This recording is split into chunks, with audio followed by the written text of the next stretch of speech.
The evening arrives slowly. Not the loud kind, not the kind that interrupts anything, just the light in the room thinning out, as if it's tired too. You sit still. Not doing anything, not sad, not relieved, just there. And a familiar feeling appears, very quietly. The feeling of someone who has grown used to being the strong one. You can't quite remember when that started, only that it was a long time ago. So long that it became a role. One that never needed to be named. Most days look the same. You wake up, you move through the day, you keep things from falling apart. Not because anyone asked you to, but because if you didn't, you knew no one else would. Some mornings, grey light slips into the room very slowly. Not cold, not warm either. Nothing is wrong, and that's what makes it heavy. You make coffee or tea, the same sounds. The same thin steam. Everything happens exactly as it always does. And yet, somewhere inside you there's a question you've never said out loud. How long has it been since you were allowed to be a little weak? You're used to listening. Used to being the one who holds the rhythm, the one who remembers, the one who carries, the one who stays.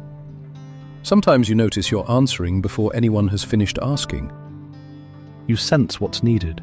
You soften the air. You smooth over other people's sharp edges so everything can keep moving. And another question appears, but you let it pass. If you stopped, what would happen? You've stayed through so many unnamed moments, stayed in half-finished conversations, stayed in connections that survive on your silence, stayed in rooms where you were the last one to leave, even though no one asked you to stay that long. And you don't call it sacrifice. You just call it what needs to be done. The irony is, you're the reason things stay upright, but no one really asks whether you're still standing. And maybe that's why you keep going. Not because you aren't tired, but because you don't know how not to be the strong one. Some evenings are very quiet, too quiet, no messages waiting. No one needing another explanation. You sit there, in the same familiar room, and suddenly you notice something small. You can't remember the last time someone asked how you were feeling. The question passes quickly, but it leaves behind a thin space, like mist. You continue the next day, and the day after that. The repetition isn't loud. It's steady, like breathing. Like a clock that never ticks, but never stops. You begin to speak less, smile less, not because you're sad, just because you don't have as much left to give. What makes this more complicated is, no one in your life is cruel. There's no clear moment you can point to and say, this is why. Everything makes sense, too much sense. And because of that, you have no obvious reason to stop. Only a nameless tiredness that settles in every night. You start to wonder, only in your head, if you weren't the strong one anymore, who would you be? The question doesn't answer itself. It just hangs there, like a door that hasn't been opened, like a decision without a name.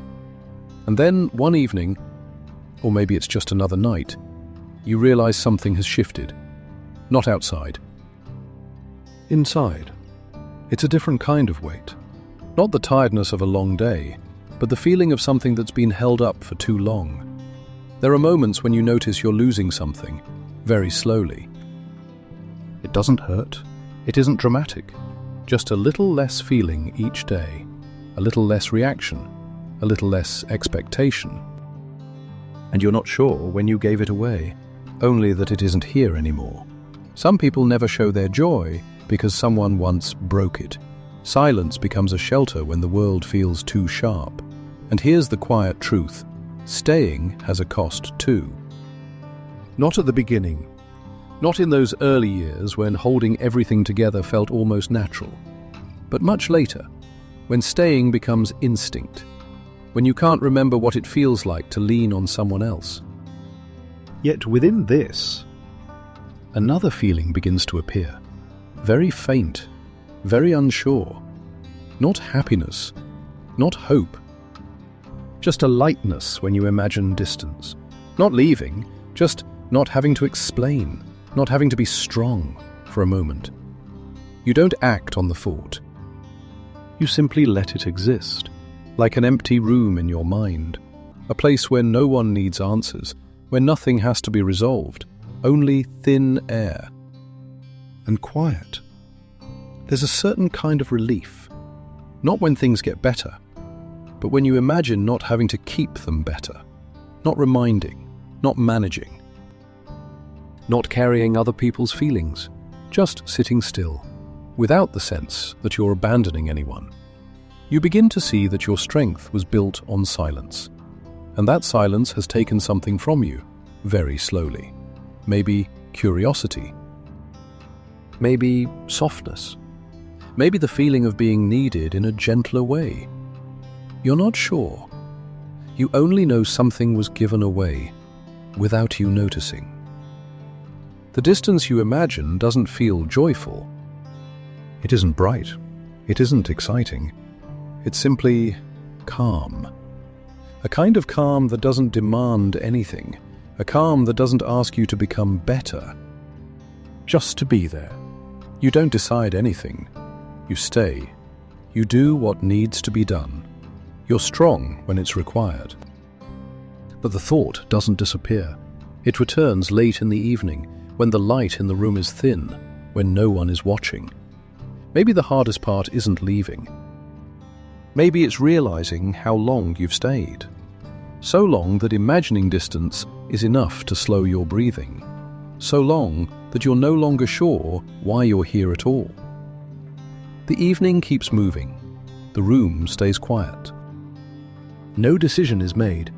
There's just you, sitting there, in the grey light at the end of the day, and a very quiet question, one that doesn't need an answer yet.